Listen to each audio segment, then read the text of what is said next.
Kinumpiska ng mga otoridad ang milyong-milyong pisong halaga ng mga gatas para sa mga senior citizen at diabetic sa isang bodega sa Rizal.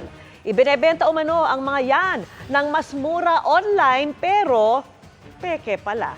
Nakatutok si John Consulta, exclusive.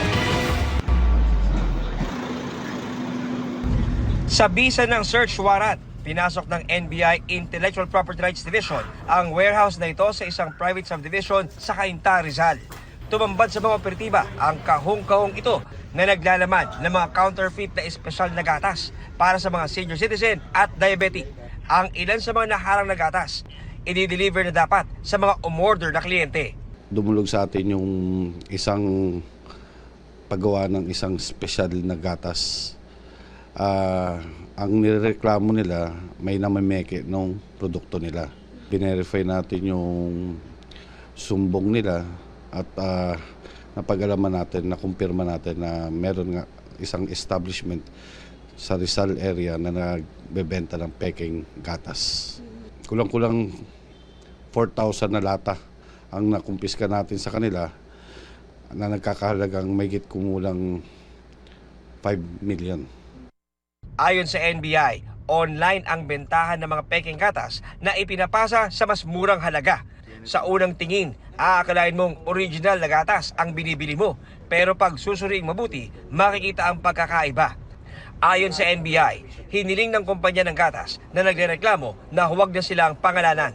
Yung original, yung label niya, nakaprint mismo dun sa lata. Itong peke, sticker to na dinikit lang sa lata. Isang indication niya na peke yung gatas na yan. Hindi natin sigurado kung anong content o ingredient nito.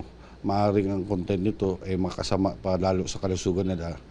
Imbis na makatulong, hindi rin ito dumaan sa FDA. Kaya napakadelikado sa ating mga vulnerable citizens. Sasampahan naman ng reklamong paglabag sa trademark infringement at unfair competition ang kumpanyang ni-raid na wala pa ring pahayag. Hihilingin din daw nila sa korte na maglabas ng kautusan para sirain ang mga peking gatas upang di na may benta pa sa merkado.